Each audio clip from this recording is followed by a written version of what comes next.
sa Panginoon. Akala ko sisigaw ko rito ng gusto mo umas ang aming boses. Ngayon pong umaga ay ipagpapatuloy po natin ang ating serye ng pag-aaral sa Ebanghelyo ayon kay Marcos.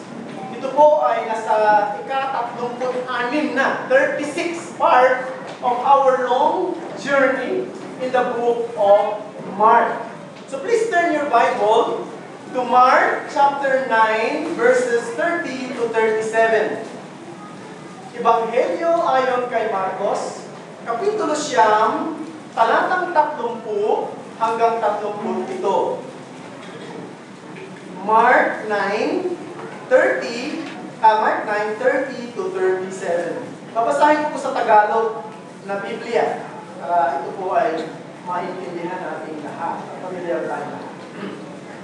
Okay, mga bata, natutuwa ko na tahimik kayo kanina, lalo na ngayon sana sa pakikinig ng salita ng Panginoon. Okay? Basahin po natin, talata 30. Ang mga apostol,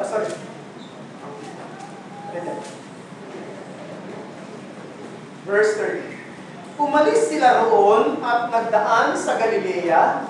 Ayaw niya malamang ito ng sinuman, sapagkat tinuturuan niya ang kanyang mga alagad na sa kanila'y sinasabi, ang anak ng tao ay ipagkakanulo sa mga kamay ng tao at siya'y papatayin nila. 3 araw matapos siyang patayin, siya'y muling mabubuhay. Ngunit hindi nila naunawaan ang kanyang sinabi at natakot silang magtanong sa kanya. Verse 33. Nakarating sila sa Capernaum at nang siya'y nasa bahay na, ay tinanong niya sila, ano ang pinagtatalunan ninyo sa daan? Ngunit sila'y tumahimik, sapagkat sa daan ay pinagtatalunan nila kung sino ang pinakadakila. Siya'y umupo, tinawag ang 12 at sa kanila'y sinabi, kung ang sino man ang nagnanais na maging una, siya'y dapat maging huli sa lahat at lingkod ng lahat. Kinuha niya ang isang maliit na bata at inilagay sa gitna nila. Siya'y kanyang kinalong at sa kanila'y sinabi, ang sino mang tumatanggap sa isa sa mga ganitong bata sa aking pangalan, ako ang tinatanggap, at ang sino mang tumatanggap sa akin ay hindi ako. Ang sino mang tumatanggap sa akin ay hindi ako ang tinatanggap, kundi ang nagsugo sa akin. Ito po ang salita. Ano po ba ang sukatan at pamantayan ng pagiging dakila ng isang tao? Kung tatanungin natin ang mundo, itinuturing ng mundo na ang tao ay dakila batay sa kanyang mga nagawa, achievements, batay sa kanyang kakaibang talento, distinct talent, o batay sa kanyang iniambag sa lipunan na kanyang ginagagalawan. Maaaring ito ay sa mundo ng sports, sa mundo ng entertainment, sa mundo ng politika. O pwede natin i-simplify it in this way. The world's measurement of greatness can be simplified in 3 P's. 3 P. Namely, power, possession, prestige, and popularity. Kung ang isang tao daw ay kaya niyang pasunurin ang marami, kaya niyang utusan ang marami na maglingkod sa kanya, ang tao niyan ay nasa daan patungo sa kadakilaan. Pero alam niyo mga kapatid, sa prinsipyo ng Biblia, lalo na ng ating Panginoon sa Kristo, baliktad. Baliktad ang sukatan at pamantayan ng kadakilaan. Kung sa mundo, ikaw ay dakila, kung ikaw ay pinaglilingkuran ng marami, sa Biblia at sa prinsipyo ni Jesus, ikaw ay dakila kung nakabatay ito sa dami ng iyong pinaglilingkuran. Sa ating panahon ngayon, mga kapatid, napakadaming aklat ang naisulat patungkol sa leadership. Pero kukunti lang ang naisulat patungkol sa servanthood. Pero ano ang sinabi ni Jesus? Ano ang sinabi ni Jesus sa mga talatang binasa natin? Ano yung pinakasusing salita nito? Ang sabi niya, kung ang sino man ay nagnanais maging una, siya ang dapat maging huli at siya ay maging lingkod ng lahat. If anyone wants to be first, he must be the very last and the servant of all. And I guess that is the compelling message. Ito po yung hamong mensahe na dinadala ng mga talatang binasa natin. Wanted servants who are willing to be last. Ang kailangan natin ngayon ay mga lingkod na handang magpahuli. Now, dito po sa binasa natin ngayon, sa sulat ni Marcos, narito tayo sa tinatawag na turning point of Jesus' ministry. Bakit? Sapagkat sa pagkakataong ito, si Jesus ay maglalakbay na mula sa Galilea patungo ng Capernaum at patungo ng Jerusalem. So, sinasabi ng mga theologian na sa tinatawag na si Jesus na sa Via Dolorosa. No? Ibig sabihin nun, nasa daan na siya patungo sa Jerusalem. At kung pag-aaralan nyo maigi, mula ngayon, hanggang sa susunod na mga talata, mapag-aaralan pa natin sa susunod, kukunti na lang ang mga himala na gagawin dito ng Panginoong Kristo. Marami siyang himala sa nauna, pero ngayon meron pa rin, pero kukunti na lang. Bakit? Sapagkat nakatuon na ang atensyon ng Panginoong Jesus sa krus. Nandoon na nakatuon ang kanyang isip, ang kanyang atensyon, at ngayon ay nagbibigay na siya ng aral o implikasyon sa mga alagad niya na handang sumunod sa kanya. Patungo na siya sa lugar ng paghihirap. Ang krus ay lugar ng paghihirap. Ang krus ay lugar ng pagpapakababa. Ang krus ay lugar ng pagdurusa. Ang krus ay lugar ng kahihiyan.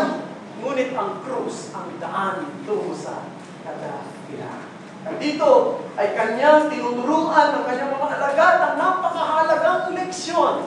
Ang leksyon ng pagiging lingkod tungo sa kadakilaan. Servanthood as the way to greatness. Now, nais ko pong i-share sa inyo ang tatlong mga punto mula sa mga talata rin na ating po binasa. First, the true greatness debated. Pangalawa, the true greatness demonstrated. Pangatlo, the true greatness declared. First, the true greatness debated. Napapansin niyo, sabi rito, sila, nakarating na daw sila sa Capernaum, no? So naglakbay si Jesus mula doon sa kanilang pinanggalingan sa Mount Moriah, Mount Horeb, pababa na, Mount Hermon, pababa na sila, nakababa na sila doon sa bundok na yon, at naglakbay na sila mula doon sa baba ng bundok, dumaan sila sa Galilea, at narito na sila sa Capernaum. Diba yun ang sinabi dito? Nung dumating sila sa Capernaum, tinanong ni Jesus ang kanyang mga alagad, ano ba yung pinag-uusapan ninyo? Ano yung pinagtatalunan ninyo? Diba? Yung ang tanong niya sa talata na 33. Nakarating sila sa Capernaum, at nung nasa bahay na sila, tinanong niya ang kanyang mga alagad, ano ang pinagtatalunan ninyo sa daan?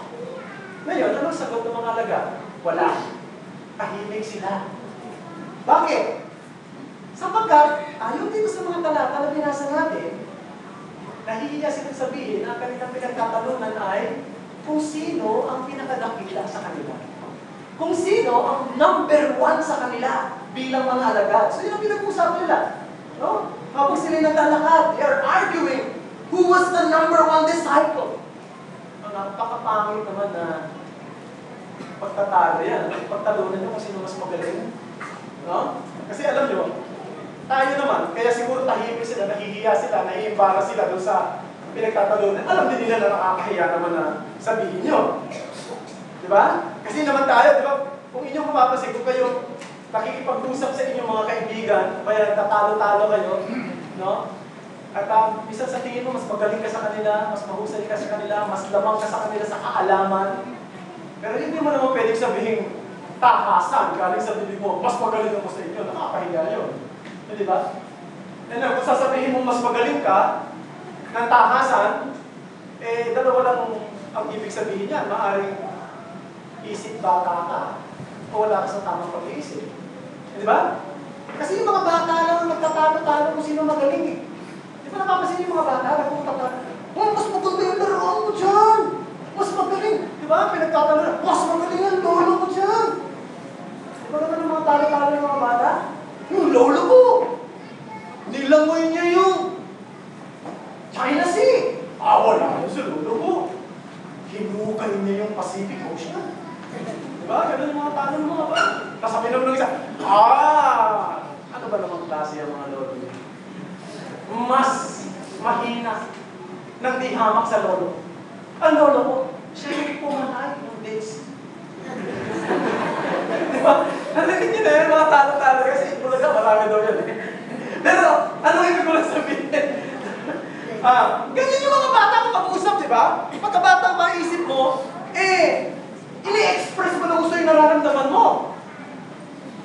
Pero kapag ikaw nagkakaedad na, medyo mature ka na ng konti, alam mo, mas magaling ka, pero ayaw mo sabihin magaling ka. Kaya yun, baka isipin nila, kaya ka, diba? Kaya nga nung tinanong ang Panginoon sa Kristo, ano ba pinagtatalunan ninyo? Hindi sila makapagsalita. Nahimig lang sila. No? Kasi nahihiya sila manahil doon sa paksa na kanilang pinagtatalunan.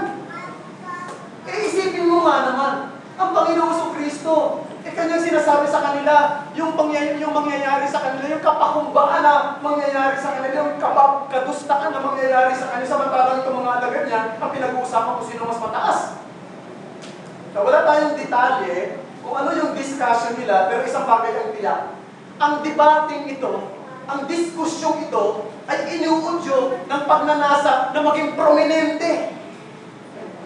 Minsan, naisip natin mga kapatid, mahirap isipin na ito, mga alagad nag-iisip kung sino mas magaling sa kanila, di ba? Pero talagang nangyayari yun.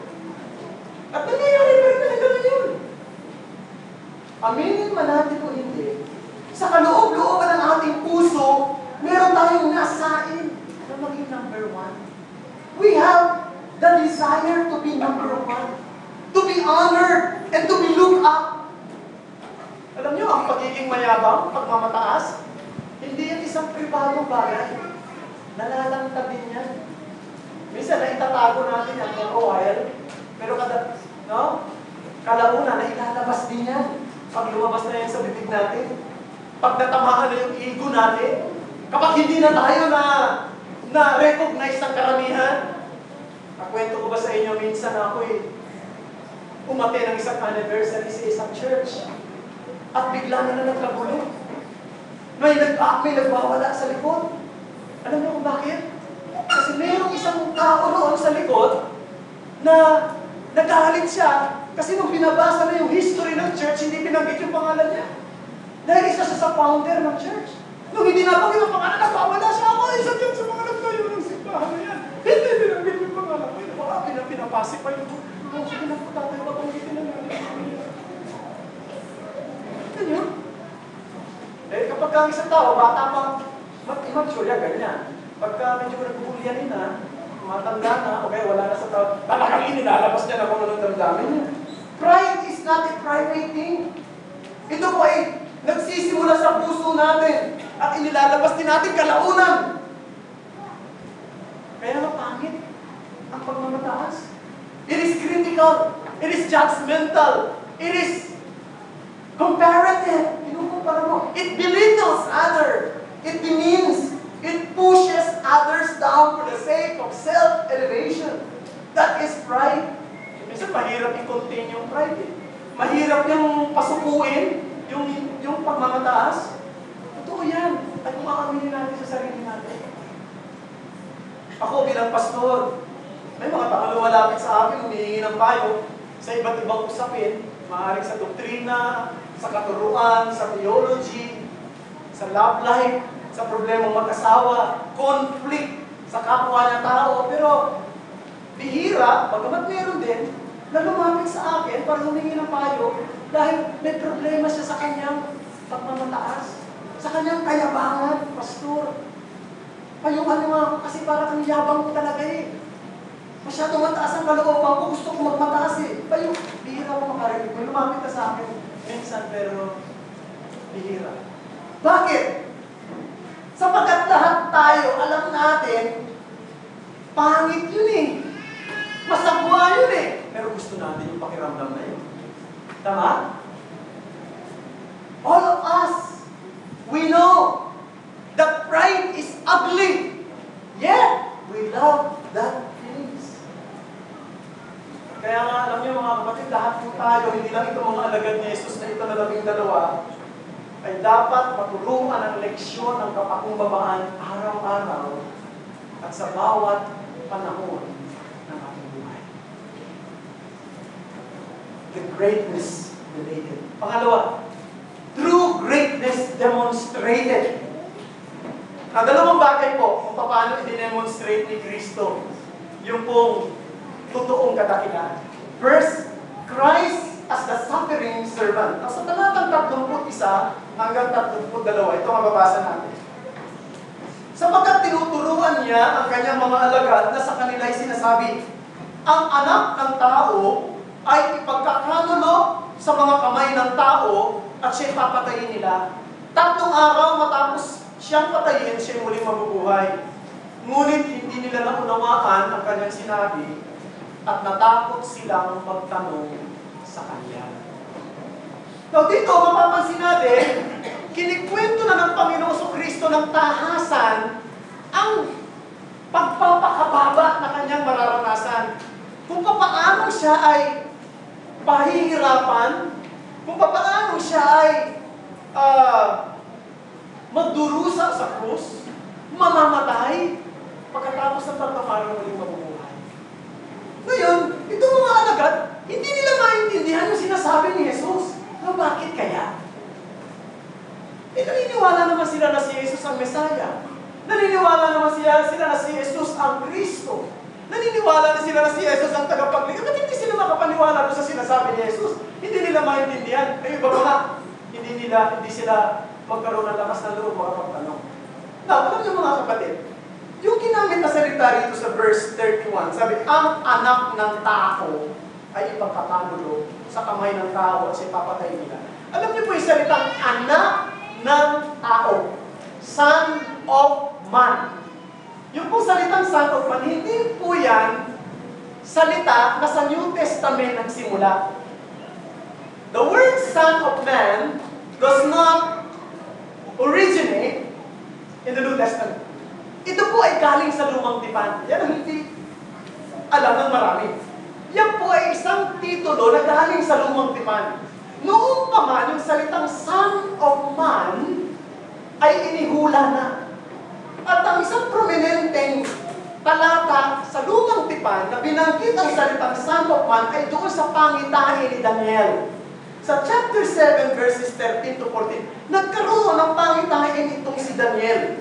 At sa kanyang pangitain, may nakita siyang kakaiba.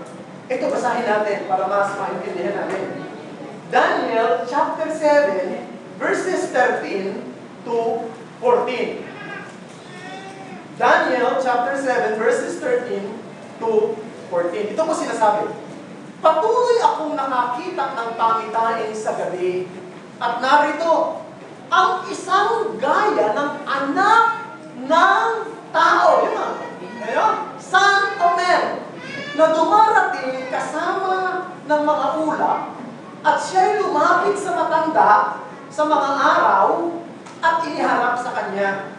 Binigyan siya ng kapangyarihan, kaluwalhatian, kaharian, upang ang lahat ng mga bayan ng bansa at mga wika ay maglingkod sa kanya.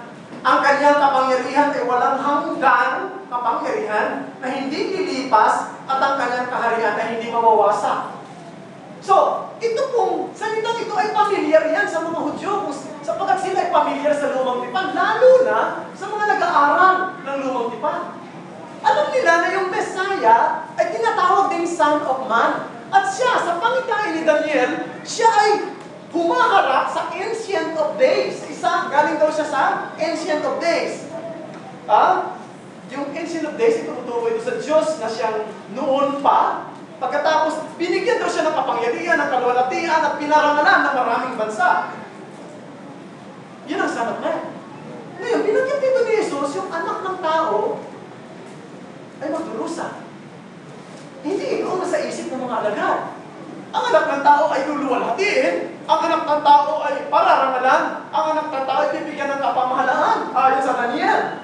Pero si Jesus Christ ay kumuha ng identity, ng destiny ng Son of Man, ng kahihinatnan o destinasyon ng Son of Man, hindi kay Daniel, kundi kay Isaiah. Sa Isaiah chapter 52 verses 13 to Isaiah chapter 53 verse 12, mahaba yan, hindi na natin babasahin, baka kulangin tayo ng oras. Doon po binanggit na yung anak ng tao ay isang suffering servant, isang lingkod na magdurusa. Tulad daw siya ng isang hayop na dinadala sa katayan, pahihirapan, sasaktan. Ito'y ayon kay Isaiah, 700 years before the coming of Christ, inihula na ni Isaiah na mayroong pagdurusang na daranasin ang anak ng tao bilang isang lingkod na magdurusa. Anong punto, mga kapatid? Ito hindi naintindihan agad ng mga tao, ng mga alagad yun. Kasi ang akala nila, yung Son of Man, glorious. Pero dito sa description ni Cristo, yung Son of Man is a suffering servant. Pero yun ang gustong sabihin dito ng Panginoon Kristo. Na ang totoong kadakilaan ay mangyayari sa daan ng pagdurusa at kamatayan. Si Jesus ay dadakilahin. Si Jesus ay pararangalan. Bibigyan ng kapamahalaan sa maraming mga bansa. Totoo yun. Yan ang nakita ni Daniel. Pero bago dumating ang araw na yun, siya ay dadaan sa pagdurusa. Siya ay dadaan sa kamatayan. Siya ay makararanas ng parusa ng tao. Siya ay mamamatay, ngunit siya muli. No, bakit ang daan ng pagdurusa, ang daan patungo sa kadakilaan? Sapagkat ang paghihirap at kamatayan ni Jesus ang siyang magbibigay ng kasiyahan sa hinihinging justisya ng Diyos, sa hinihinging kabanalan at katuwiran ng Diyos. Hindi lang yun, sinasabi ng Biblia na sa pamamagitan ng kanyang kamatayan ay ipinakilala ni Jesus ang totoong kahulugan ng pag-ibig para sa kanyang mga tinubos. Di ba sinabi ng Romans chapter 5 verse 8, but God shows His love for us, and that while we were yet sinners, Christ died for us. Paano daw ipinuhos ng Diyos ang kanyang pag-ibig? Paano daw i-demonstrate ng Diyos ang kanyang pag-ibig? Minsan mababaw yung tingin natin sa pag-ibig. Minsan na nakikita natin, mahal ako ng Diyos kasi tinugon niya yung panalangin ko na magkaroon ako ng trabaho. Kasi pinagaling niya ako sa karamdaman ko. Kasi pinagpala niya yung negosyo ko. Kasi nagkaroon na ng ganito na ganyan. Mababaw yung ating pagtingin sa pag-ibig ng Diyos. Ang totoong pagpapahayag at pagbuhos ng pag-ibig ng Diyos ay nung kanyang ibigay ang kanyang anak at namatay sa mga makasalanan. So dito makikita natin the demonstration of true greatness is through the suffering of Christ. Christ as the suffering servant. Pero may pangalawa. Christ as the serving servant. Now, palagay ko, ipinakita na talaga ni Jesus ito. At kung familiar kayo sa bagong tipan sa Gospels, yung pagiging servant ay ipinakita na ng Panginoon sa Kristo yan. Ang isa sa pinakamahalagang pangyayari ay nung ang Panginoon sa Kristo ay naglagay ng ganang tuwalya, kumuha ng langgana at tubig at hinugasan ng pangalan ng mga alagad. Yun ay ginagawa ng mga servants noong unang panahon sa kanilang mga master. At yun ang ginawa ni Jesus at nagulat yung mga alagad, bakit pinaghuhugasan ang aming mga paa? Ito yung papapakita na si Jesus ay dumating para maglingkod at hindi para maglingkuran. Pero, isa yun sa mga demonstration. Pero meron pang tinatawag na visualization. O, kung pwede natin gamitin sa Sunday School, yung salitang, ano na tawag dyan, parang visual aids, di ba? Visual aids, no? May visual aid na pinakita rito ang Panginoon. So, the Lord Jesus Christ wanted to bear it in the council of His disciples. Thus, He illustrates and visualizes it in verses 36 to 37. Tignan natin. Verses 36 to 37. Ito ano sinabi ni Jesus dito. Verses 36 to 37 ng ating pong text sa chapter 9. So sabi, kinuha niya ang isang maliit na bata at inilagay sa gitna nila. Siya'y kanyang kinalong at sa kanila'y sinabi, ang sino mang tumatanggap sa isa sa mga ganitong bata sa aking pangalan, ako ang tinatanggap. At ang sino mang tumatanggap sa akin, ay hindi ako ang tinatanggap lang, kundi ang nagsugo sa akin. Now, gusto kong ipaliwanag ng gusto kung anong ibig sabihin ito kasi may mga tao na ini-interpret ko ito sa tingin ko yung maling paraan.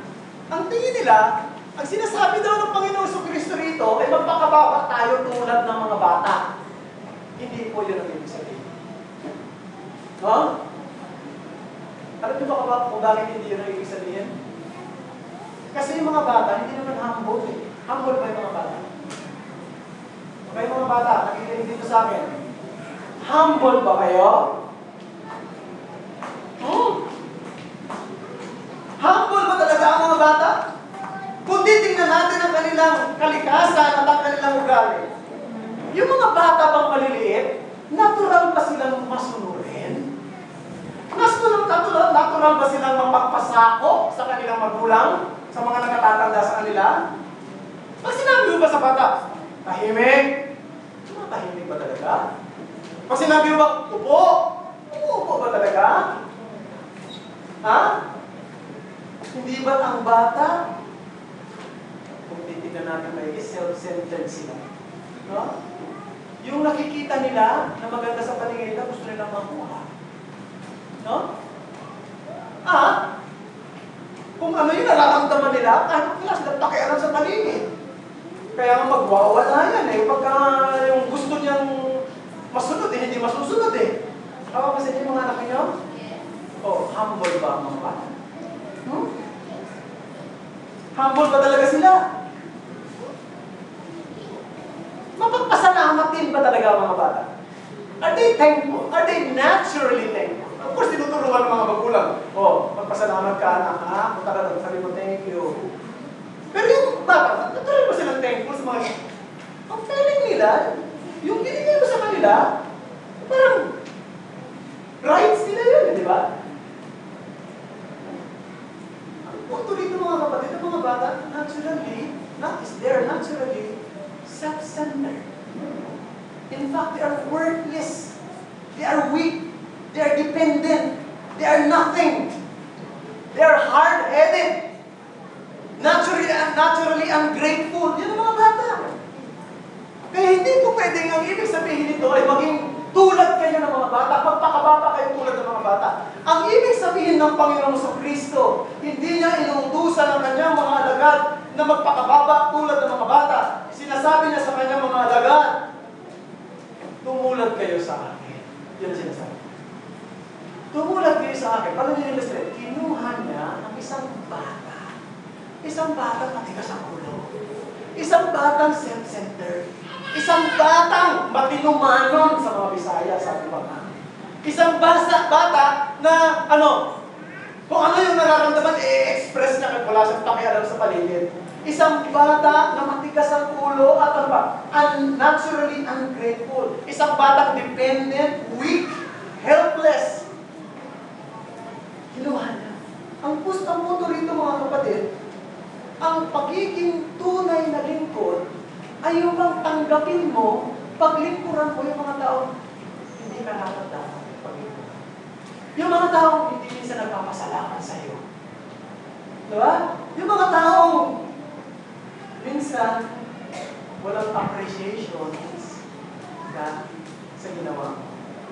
Alam niyo tayo, natural tayong naglilingkod ng masaya doon sa mga tao kapag pinaglingkuran mo, kapasalamat sa iyo. Kapag pinaglingkuran mo, gumaganti sa iyo. Di ba? Yung bang kapag pinaglingkuran mo, ina-appreciate. Pero mga gusto natin. Gusto natin paglingkuran yung mga mababait, yung mga loving, yung mga lovely, yung mga lovable. Pero hindi daw yon ang sukatan ng kadakilaan. Ang sukatan ng kadakilaan ay yung bang you are willing to serve the people who have the ability to pay in return. Yung mga bata, wala silang kakayanan gumanti at bayaran yung ginagawa mo sa kanila. Dependent nga sila eh. Helpless nga sila eh. Weak nga sila. Yet you give your time to them.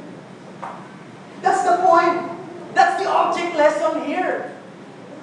That's the illustration here. Eh ako po, ay nagtatanong sa inyo at nagtatanong din sa sarili. Meron ba tayong servant heart? Meron ba tayong puso na handang maglingkod, maging gusto ng mga tao sa tingin natin, mahirap maglingkod? Maging gusto sa mga tao, minsan hindi ina-appreciate yung ginagawa. Minsan sa mga tao, hindi marunong magpasalamat. Doon sa mga tao, matitikas minsan. Are we still willing to serve? And the encouraging thing here is in the statement that Jesus uttered in verse 37. Ano sinabi niya sa verse 37? Ang sino mang tumatanggap ng isa sa mga ganitong bata sa aking pangalan, ako ang tinatanggap. At ang sino mang tumatanggap sa akin, ay hindi ako ang tinatanggap lang, kundi ang nagsugo sa akin. Anong sinasabi ni Jesus? May mga tao na hindi ka i-appreciate o hindi ka pararangalan sa ginagawa mo sa kanila. Pero ito isang bagay ang biyak. Kasama mo si Jesus. At ang Diyos ang bahala magbigay ng ganti at parangal sa iyo. At kung yan ang gagawin mo, walang kagulan ang parangal at ang ganti. True greatness demonstrated. Pangatlo at panghuli, true greatness declared. Verse 35, siya'y umupo, tinawag ang 12 at sa kanila'y sinabi, kung ang sino man ay nagnanais maging una, siya'y dapat maging huli sa lahat at lingkod ng lahat. Mga kapatid, ito po ay panawagan laban sa ating natural likes. Diba? Ito'y panawagan laban sa natural na gusto natin, natural na ninanasan natin, natural na damdamin natin, natural na kalooban natin. Natural na kalooban natin, mauna tayo. Maparangalan tayo. Yan ang natural na kalooban natin. Bida tayo. Di ba? Deep within. Yan ang natural na kalooban natin. Kaya kapag hindi ka napapansin, nagtatampo ka. Kapag hindi ka nakakausap, nagtatampo ka. Alam niyo, minsan siguro 2 linggo na nakararaan. Eh, meron ako nakasalubong na dati dumadalo ito sa church, mga siguro 3 years ago na. Dumadalo din ba siya nag-membro? Sabi ko sa kanya, ano naman natin? Hindi mo naman ako dinadalaw, pastor eh. Hindi ba lagi kitang tinitext? Ayoko ng text. Gusto ko hilot-hilot. Kung hinihilot mo, di ba ganun dapat ginagawa ng pastor, hinihilot ang tupa. No? Eh, nung pangiti na lang ako, sige, pupuntahan kita. Anong sabi ko? Gusto mo dali ko? Powder, lotion. Hiniro ko na lang siya. Pero pupunta ako, sabi ko sa kanya. Anong natural na nagtandaan natin? Gusto natin napapansin tayo. Pag hindi tayo napansin, tatampo tayo. Diba? Because we want to be number one. We want to be honored. That's our natural tendency. And this is a call against our natural tendency. This is a call against our natural preference. Now, huwag niyo po i-apply ito sa sports, ha? Huwag niyo sabihin, sabi ni Pastor, dapat maging huli tayo. Ay, hindi na ako magiging magaling.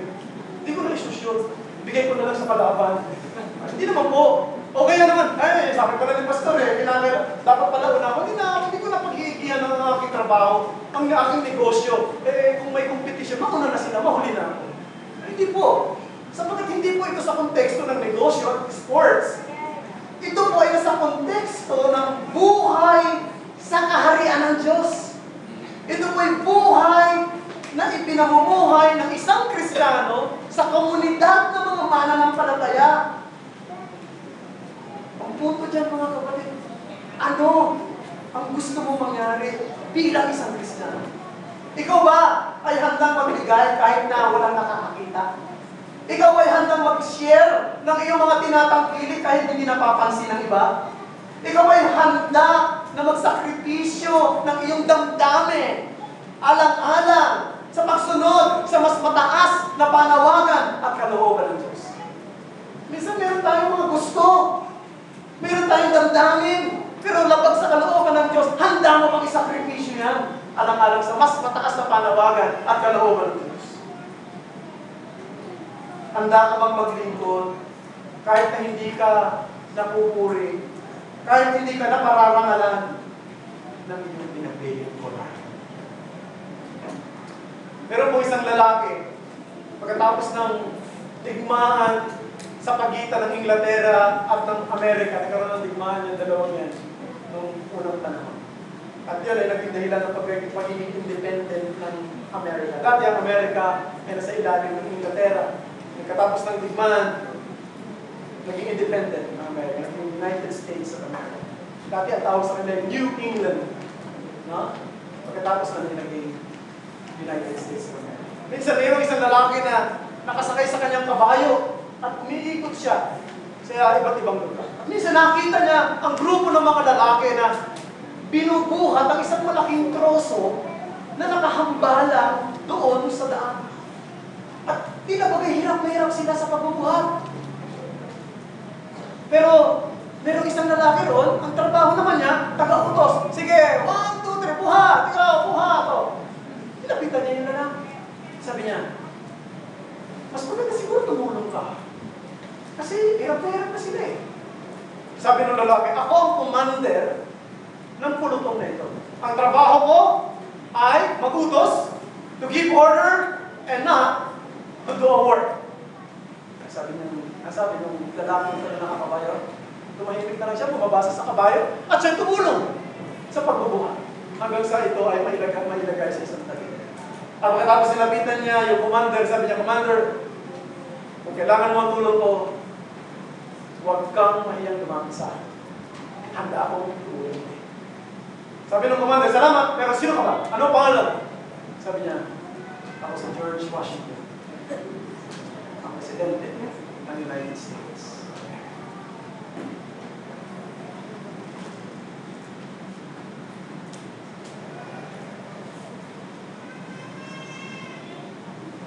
Ano mga kapatid? Sino kaya ang pinakadakilang tao sa SGCC? Who is the greatest person in SGCC? Sino kaya ang pinakadakilang tao sa Sovereign Grace Christian Church? Yung bang nakatayo dito sa harapan lagi? Yung bang nakikita rito sa entablado? Yung bang mayroong opisinang taglay bilang isang pastor, elder, diakono?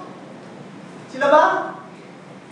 Yung bang pinakamahusay na miyembro, gifted and talented?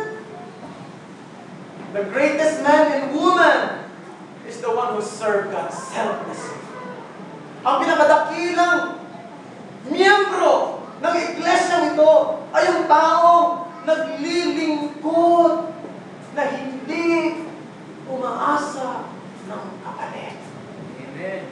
Ang isang taong pinakadakila sa iglesyang ito ay yung bang naglilingkod at handang maging huli kahit na iba ay nauna. Alang-alang kay Jesus. Sana ibigyan tayo ng Panginoon ng tulong na maging ganitong lahat. May God give us help and challenge us to be like His Son Jesus Christ. Di ba ganyan si Jesus?